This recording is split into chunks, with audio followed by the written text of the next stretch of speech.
On behalf of all of us here at the Wrestling Forum, on this Veterans Day night, we want to take this moment to send our special thanks to all of our brave men and women who serve and protect our country. May God bless them infinitely, always and forever. Amen. Welcome, everybody, to Ridiculously Raw, the most must-see show on YouTube today. I am your host, your ridiculously over good brother Anthony Florio, joined by good old MF Michael Fletcher, the Twisted Angel and First Lady of the Wrestling Forum, Dee Dee Woodson, possibly awaiting the presence of the phenom Michael Bullock. If he comes in, we'll catch him up on what he missed. If not, then we'll hopefully have him Wednesday night for Wednesday Night Mayhem. But for right now, this is not really going to be a long show because this taped Monday Night Raw was almost as bad as this past Friday's taped edition of Friday Night SmackDown. So, there's not going to be much to get into. A lot of cutouts, a lot of nonsense, horrific show. But, it is what it is. But, there were, a few here and there positive moments. But let's get into it. Monday Night Raw, which was taped this past Friday from the Manchester Arena in Manchester, England. You may have noticed a couple of things when it came to commentary. First things first, there was no Dio Madden. Dio Madden was out this week. Obviously, they obviously wanted to have him sell the effects of Brock Lesnar taking him out a week ago. So it was Vic Joseph and Jerry the King Lawler on commentary. And you also noticed no stage announce table this week. They had Vic and the King working ringside this time around. It's obviously because they had the double taping this past Friday. So that's obviously the reason why they hadn't worked ringside. Fine with me. Hopefully we'll have the stage announce table back next week for the go home show in Boston. But for right now, let's get into this. It started off with our Raw Women's Champion, the Man, Becky Lynch, as she actually stepped in for Natalya. Now, it was supposed to be Natalya teaming up with Charlotte Flair to challenge the Kabuki Warriors, Asuka and Kairi Sane, for the Women's Tag Team Championships. But they said that Natty had some family obligations, so that's why Becky Lynch stood in for Natty. So the Queen and the Man teaming up against the Kabukis. But Becky Lynch cut a promo first, talking about, her time in the UK, how she, from her beginnings to now, and a chance for her to be Becky Two Belts again, and that she was gonna take out the Kabuki Warriors, and a well-delivered, well-received promo. And they obviously explained why Natty was not teaming with Charlotte, but it is what it is. So now let's get into the match. Women's Tag Team Championships on the line. Kabuki Warriors defending against Charlotte Flair and Becky Lynch. Winners of the match, 17 minutes and 50 seconds, and still the WWE Women's Tag Team Champions, the Kabuki Warriors. Asuka with a roll-up on Becky Lynch for the win. I'll say this. This to me, I got to be honest, this was the fight of the night here. I'm going to give this about 3.5 stars. Solid tag match. The involvement of both the SmackDown Women's Champion Bayley and NXT Women's Champion Shayna Baszler was logical in terms of setting up their triple threat match for Survivor Series. Bayley still feels like the third wheel in the bout, but we'll see what they can do between now and the pay-per-view to change that. So that's really all there is to say on that. So that was a great way to start off this show. One of the very few bright spots of what ended up being an awful show here tonight. So nothing more to say. Let's bring in good old MF Michael Fletcher. MF, come on in. Women's Tag Team Championships, the Kabuki Warriors against Charlotte and Becky. Fight of the night for me, hands down. Yeah, honestly, fight of the night, no doubt about it. Great match, great battle. Solid solid match to go to boot. And I agree with you. Three and a half stars. That's the rating that I would give for the match. For once, I'll say it. The women's tag team fight delivers. They've been getting a little bit of some not so good praise lately. You know, it kind of, everything was going full circle. Everything was moving along. And then in the last few weeks or the last few months, it stalled a little bit until tonight. I think this was one of the better showings of the women's tag team division in a very long time. So we'll wait and see what happens. I do know, Anthony, Dirt Sheet, hello, that at least for Becky and Asuka, this isn't going to be the last time we might see them to get it on. Apparently, after Survivor Series, that might be the next rivalry, guys. So get ready, Monday Night Raw. You might see the Empress and the Man go at it for the Raw Women's title. So we'll wait and see what happens, but nothing more to say. Didi, I'll give it to you. Yeah, this was a good match with some Survivor Series building up in it. It definitely was the fight of the night. You know, it was a great way to start off Raw. You know, even post-match, very well done with having Bayley come out, and, you know, Shayna Baszler was also there. So, yeah, I mean, it was great. Not a whole lot I'm going to say about it. You know, I'll agree with you guys on the match, 3.5. So yeah, it's yours for you. Okay. Get comfortable, MF and Didi. We got quite a few cutouts here, so bear with me. We started off with Drew McIntyre with an easy win over Sin Cara. Of course, the news that came out over the weekend, Sin Cara and his lady friend, Catalina, he asked for his release, but WWE, from what I am hearing, is refusing it. So could it be the last time we see him on TV for a bit? I mean, you know, he's probably not going to get much TV time. But as far as Drew goes, a typical wheel spinning win for Drew in that he wins throwaway television matches. Yet the creative team does not seem to have an actual plan for him, which is a damn shame because he deserves far much better. But he will be a part of the Survivor Series. And I'm very excited because I'm very excited for the men's team from Monday Night Raw, which I'll reveal at the end.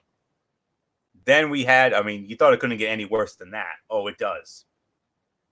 We had R-Truth going up against the Singh brothers in a handicap match with the 24/7 championship on the line. That got thrown away. 24/7 silliness. I'm not ashamed to admit it. It has never been a favorite of mine.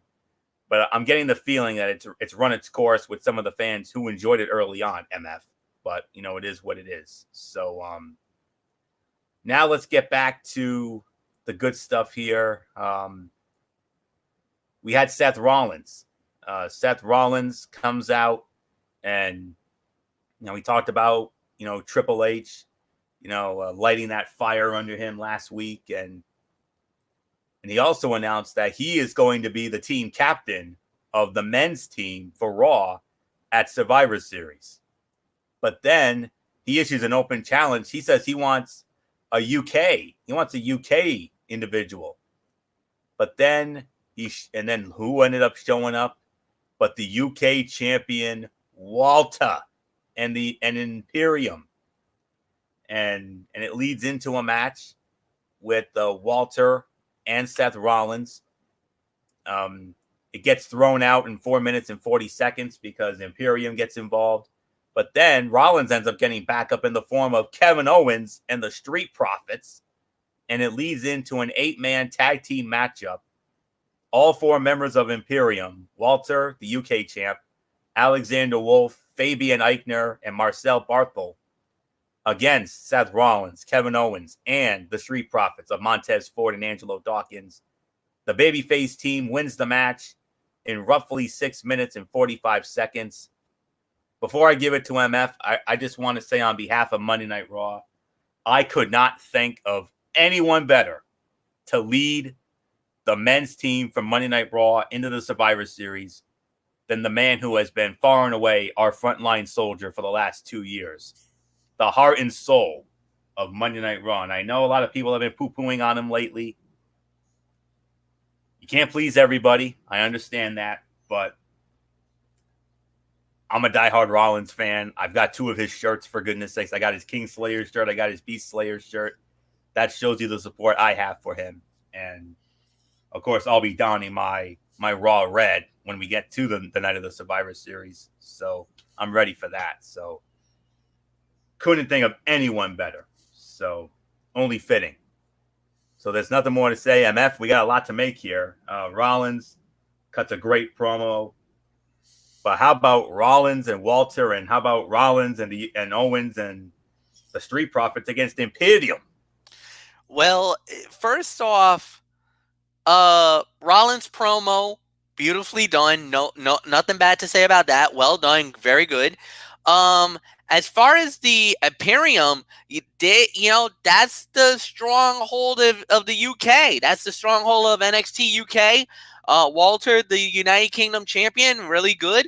I thought they did a good job with this. I thought it was a solid segment. I enjoyed it very much so. I really got nothing bad to say about it. So, as far as the matches go, not bad. 2 2.25 start. Well, 2.5 to 2 3/4. At least with the bodies of work and everything else. So no, they did a good job. I really got nothing more to say. So Didi Woodson, I'll give it to you. I know I don't say it enough, but go for it. Yeah, it was a good match. A lot of fun to watch. And it was great to see these guys, work together against the Imperium.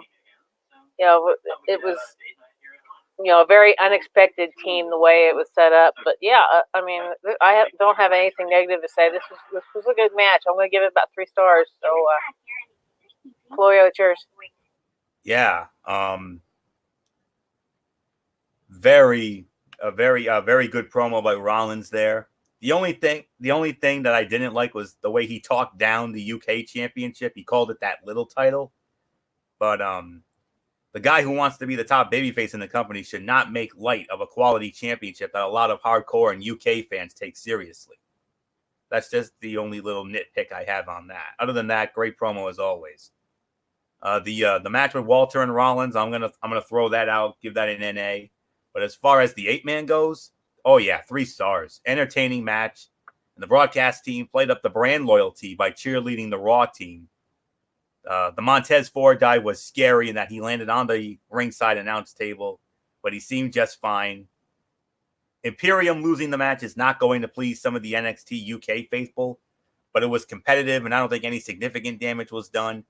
I'm surprised WWE isn't playing up some mystery as to where some of the more recently called up wrestlers stand, given that they spent more time in NXT than on Raw or SmackDown. So that's really all I can say on that. So this ended up being a cutout, which was very disappointing to me because of the talent involved. We had Andrade squaring off against Cedric Alexander. Andrade wins the match 3 minutes and 35 seconds.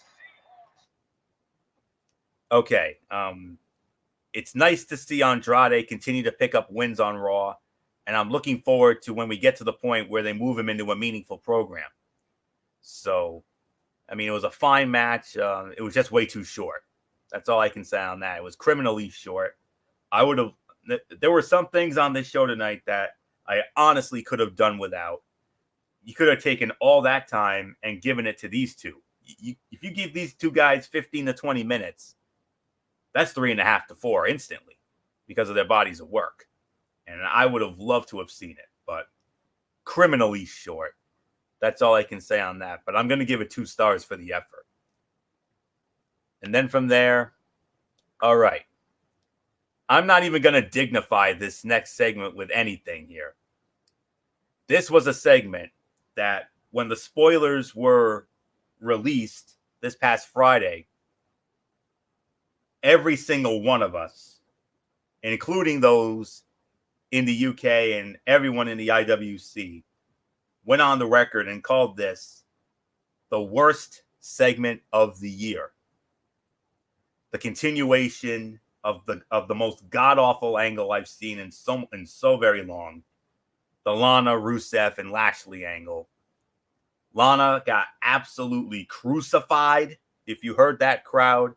And I'm going to be honest with you folks. I did not watch this segment. I did not watch 1 second of this segment. When I heard how bad it was, I'm like, no, absolutely not. As our dear friend the Luge would say here on YouTube, nah, honey, no, absolutely not. I did not. I did not even dignify 1 second. That's all I know. I was watching that far more entertaining Seahawk 49er game, and boy, howdy, has it been entertaining. That's been far and away better than this show tonight. No big surprise. So, if I could sum it all up, the storyline is making for some painful television. It's also doing good numbers for WWE on YouTube.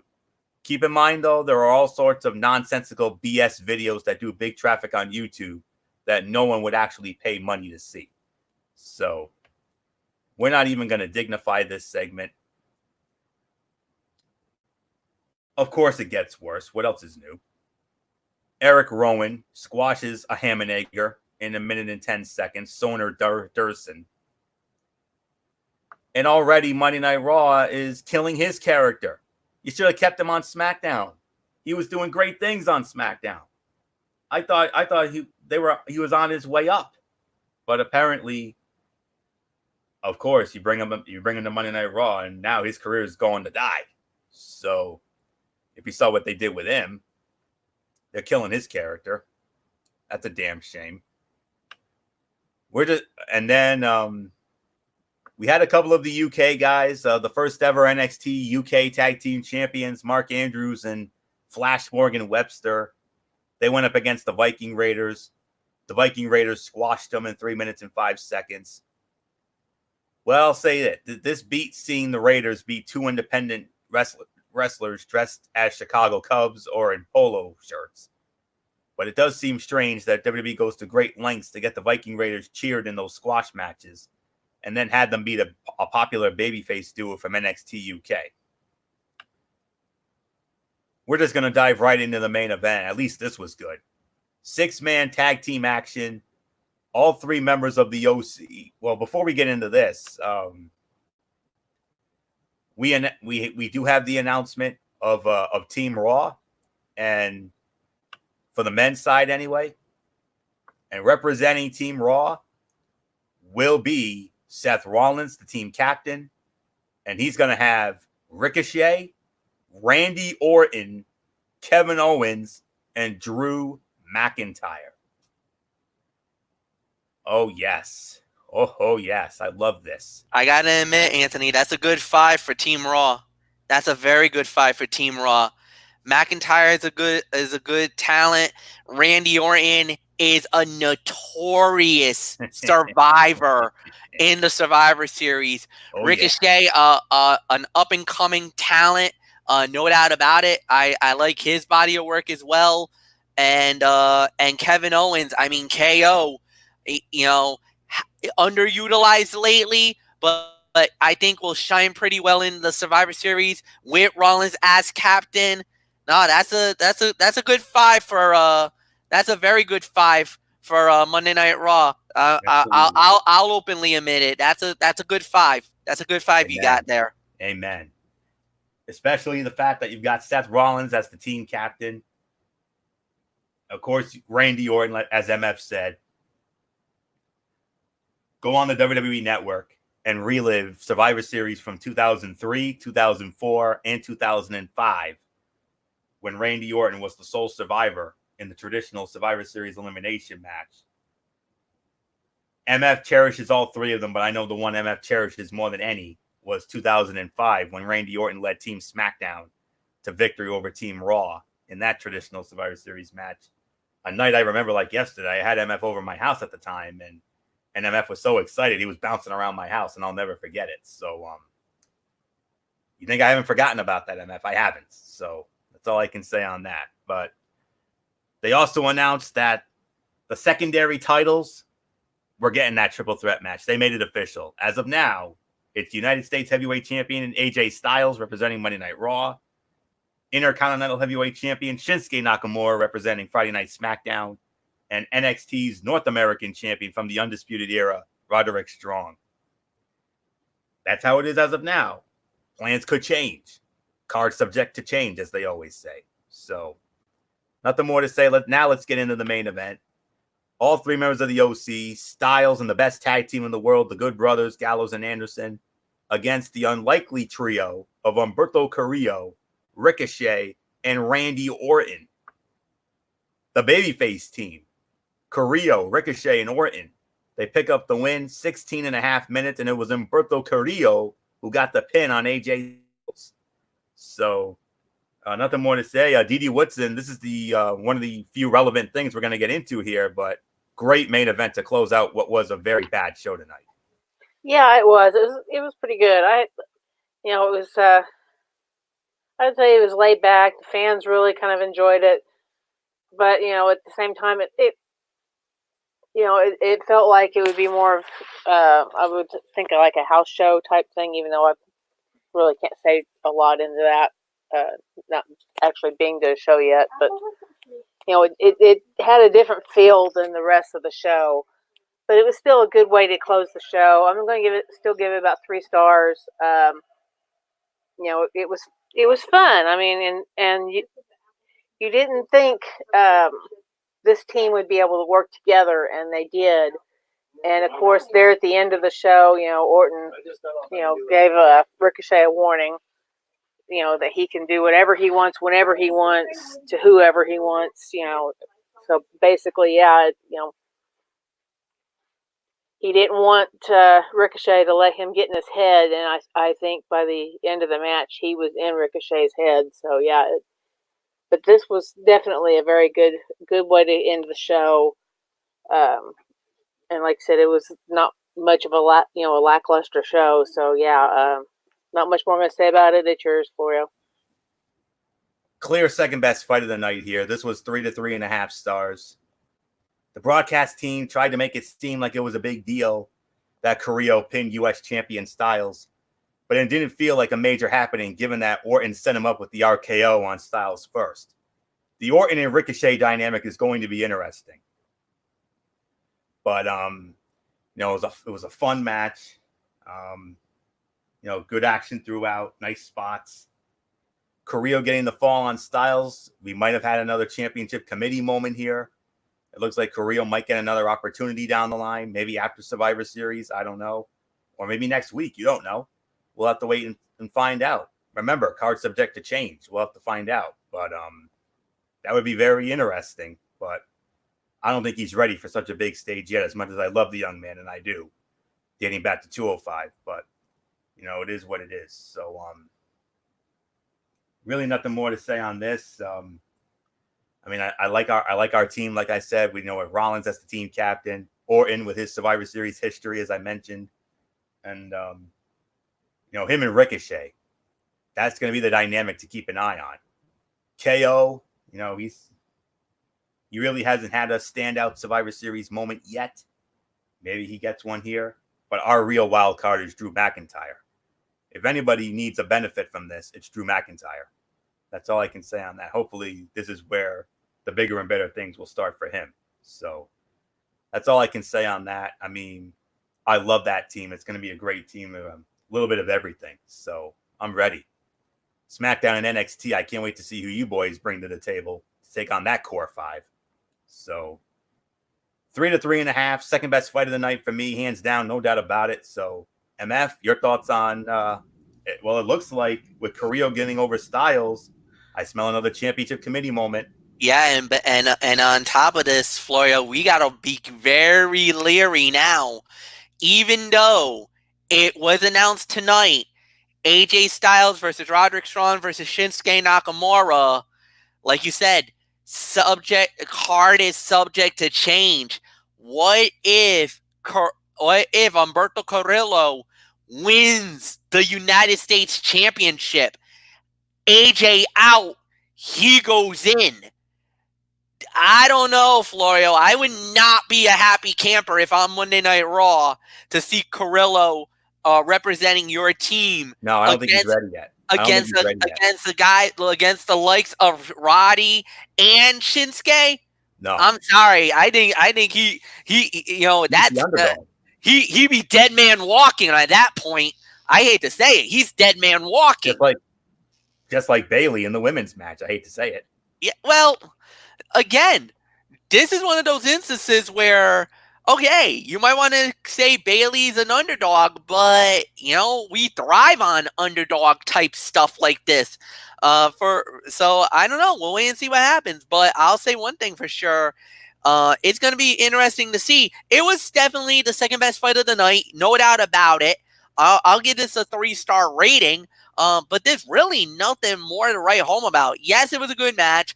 You saw the dynamic. I like the little infighting between Orton and Ricochet. That actually might torpedo Monday Night Raw. So I'm kind of hoping for my boy Randy Orton to kind of be a little bit of a stealth bomber and kind of give SmackDown a little bit of a help here. Wedge a little bit of that doubt, wedge a little bit of that trouble. And who knows? That might benefit SmackDown. We could end up winning it. You never know. But that's just me being the brand loyalist that I am. But we'll wait and see what happens. It's going to be interesting to watch. And yeah, like I said, Raw's got a very good team. They got a very good squad. I think I have an idea who might be representing SmackDown. I got my thoughts.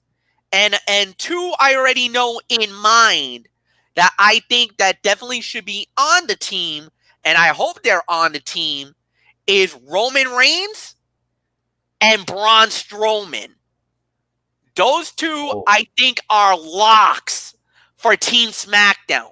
Oof. I'm just telling you right now, Florio, if those two men are on my team, good luck. Those two alone. Yeah. Those two alone. Forget the other three. Those two, oh my God. Yeah. That's a nightmare. So we'll wait and see what happens. We'll wait and see what happens. It's going to be interesting to watch. Nothing more to say. So I guess it's overall, okay. Yeah, Didi started it. So all right. So let's get into the overall review here. This is the immortal words of Weezer at the end of the Buddy Holly video. It's not so good, Al. Yeah, not so good indeed. This was just as bad as what we saw Friday night on SmackDown with this taped UK show. The women's tag was great. The main event was great.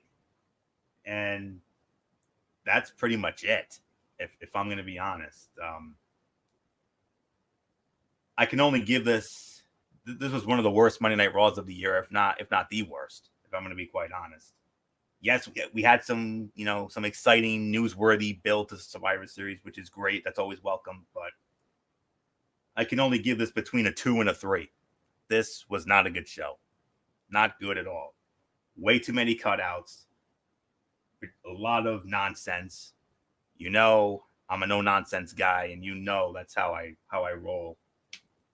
I mean, I watched more of that game tonight with the Seahawks and the Niners than I did of this show tonight. But I did tune into only the relevant stuff, which was that women's tag match. I wanted to see that. I wanted to see the 6-man. I saw both of those.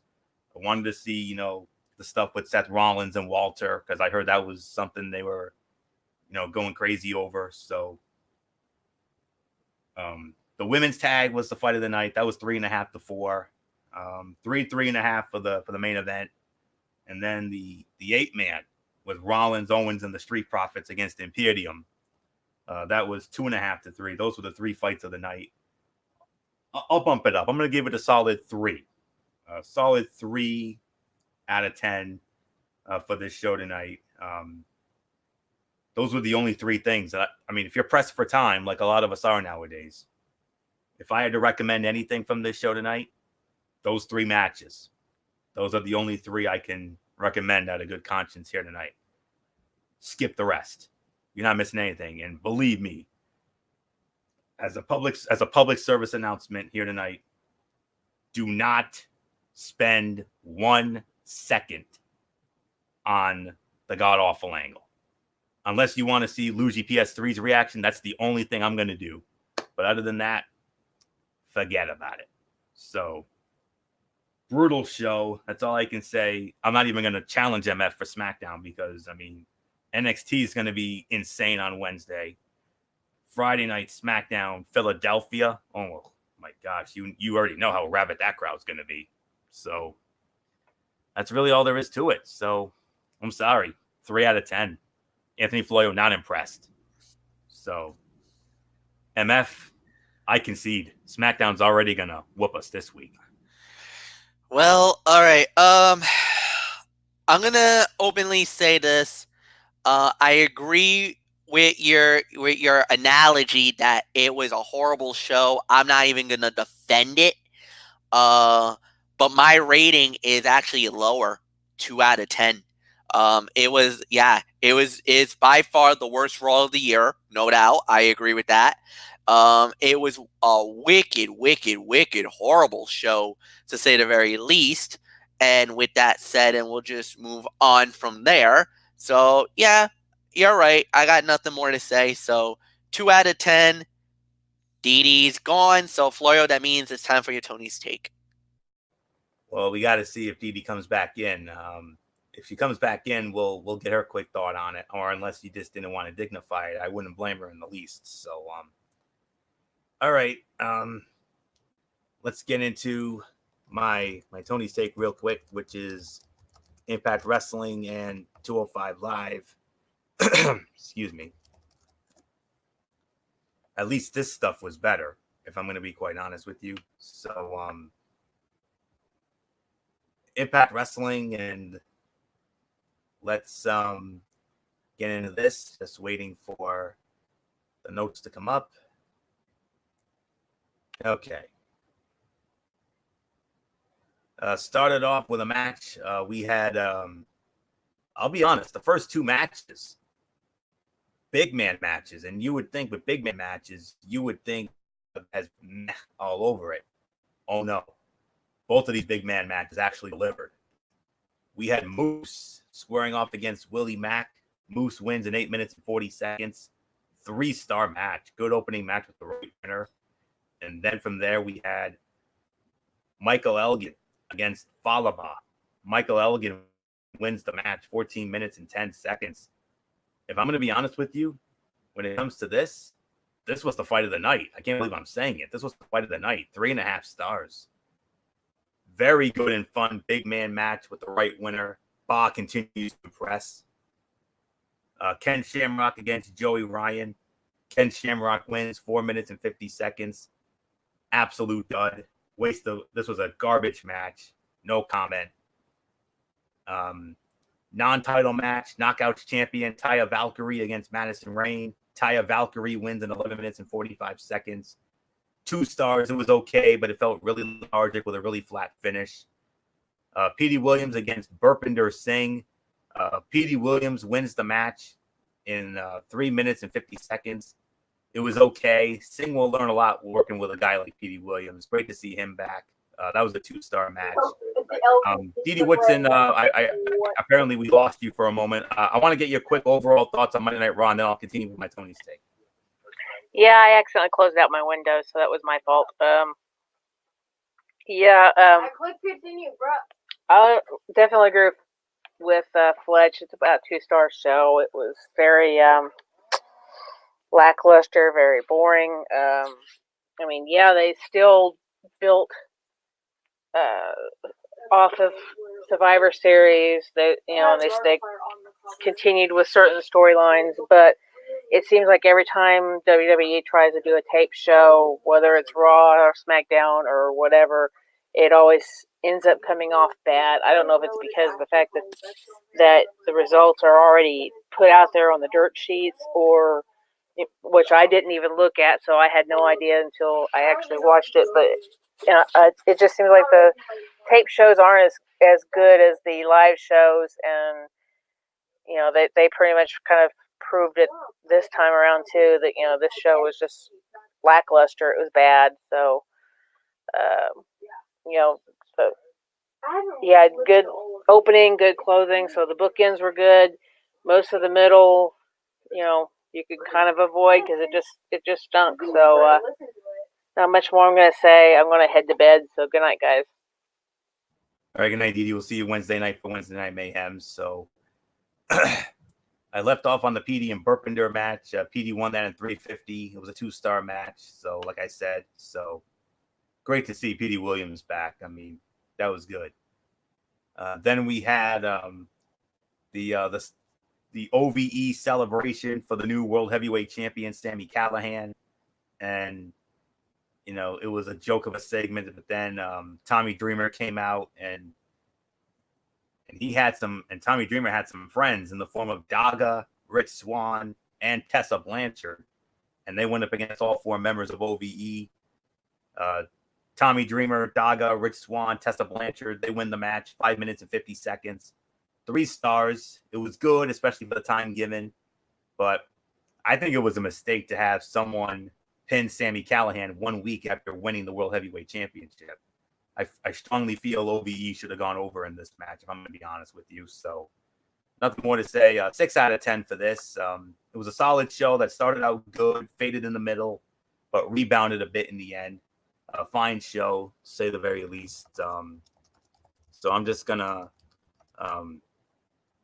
let's see what's on tap for tomorrow night's show, which will be on Access Television tomorrow night, 8:00, with the encore at 11. For those who missed it or just want to see it again, just trying to find it here. Okay. Tomorrow night we have I think this is some sort of multi-man match. Trey Miguel, AC Romero, Rohit Raju, PD Williams, Aiden Prince, Brett Banks, and Willie Mack. Madison Rain against Alexia Nicole. Daga against Jay Christ of OVE. The North against Eddie Edwards and Marufuji. Jordan Grace in a 2-on-1 handicap match against the Knockouts champion Taya Valkyrie and her manager Johnny Bravo. And then in the main event, 2 members of OVE. It was World Heavyweight Champion Sami Callihan and Madman Fulton squaring off against Tessa Blanchard and Rich Swann. So that's what you can expect tomorrow night on Impact Wrestling, 8 p.m. Eastern on Access TV, encore at 11. Or if you don't have it, you can join MF on Twitch, because I know MF is that's how MF does it nowadays. So that's all I can say on that. So with that, let's move on to a very special 205 Live, which was actually not in the UK. It was actually at the NXT Arena, so at Full Sail. So we started off with Mansoor from Saudi Arabia. He went up against E. Brian Kendrick, and Mansoor wins in 6 minutes and 45 seconds, 2 3/4 stars. Pretty good little opener with Mansoor continuing to show good potential. And then they showed the match from last Wednesday's NXT with Angel Garza and Tony Nese, that #1 contenders match. I already gave you my thoughts on that on our last Wednesday Night Mayhem, so no need to get into that again. NXT champion Lio Rush against Raul Mendoza. Well, Cruiserweight champion Lio Rush, rather. Lio Rush wins the match, 5 minutes, 55 seconds. That was a 3.5-star match. It was a really good sprint with Lio maintaining momentum ahead of his big title defense against Garza, which you can see this Wednesday night on NXT on USA. And we'll get into that on Wednesday Night Mayhem. So 7 out of 10, one of the better 205s we've had in a while. Good show, but it still has me concerned for the longevity and future of the brand. The wrestling was good. The Full Sail setting was much better, but they only taped 2 matches and had to replay the third from last Wednesday's NXT. I really hope that they can figure things out, as I enjoy a lot of the talent that's on this show. So really nothing more to say on that. So 7 out of 10 for me. So that will put the bow on this edition of Ridiculously Raw. We want to thank you all so very much for tuning in. Let's bring in good old MF Michael Fletcher And we're going to have him set the table for what will be another fun and exciting night of Wednesday Night Mayhem MF with NXT and AEW. A double dose of AEW this time around. Yeah, we're going to be talking about, of course, NXT TakeOver, well, NXT, the regular show, and we also got AEW Dynamite. But before we do all that, we will give you our full thoughts on AEW Full Gear as it went down on Saturday night. A lot of talk about this show. Some good, some bad. It was in the middle. Where do we fall on all of it? You're just going to have to wait and find out. 10:30 Eastern, Wednesday night on Brace Fan 95 and right here on StreamYard. Until then, have a good night, Anthony. Have a good night, everybody. Anthony, take it home. And I certainly will, MF. So that's Wednesday Night Mayhem. And, of course, Thursday. You don't want to miss this, MF. Thursday night, College Football Thursday. We got a loaded show. We got so many exciting games to get into. Oklahoma and Baylor. That's the headliner. We've also got Georgia against Auburn. We got the Navy against Notre Dame. We got Michigan State against Michigan. Minnesota against Iowa. Yowza. We got wowie. We got a big week, folks. That's all I can say on Thursday. So you don't want to miss College Football Thursday. And then Friday, Cerebral Smack Talk. MF has it. Friday Night SmackDown. And MF will also give us, this is where MF will finally give us his thought on the latest installments of NWA Power. I know he's been wanting to do that, but time constraints and other things. So, but I know he'll be ready for Friday on that one. And then NFL Saturday, so many exciting games to get into. A Super Bowl 52 rematch. The New England Patriots and the Philadelphia Eagles. Just one of the many games, of the many great games. Houston, Texas against the Baltimore Ravens. That's the other big one. So this time around, our side of the ledger looks real good come this week. And I can't wait for it. Those are the top two games, hands down. So that's on Saturday. And then next week, go home week for Survivor Series. Oh, boy. Monday Night Raw in Boston. Woo! Boston. That's going to be hella fun, I hope. And we'll get into all that. So that's it. So until Wednesday night for Wednesday Night Mayhem, it's your ridiculously good brother Anthony Floyo here for good old MF Michael Fletcher.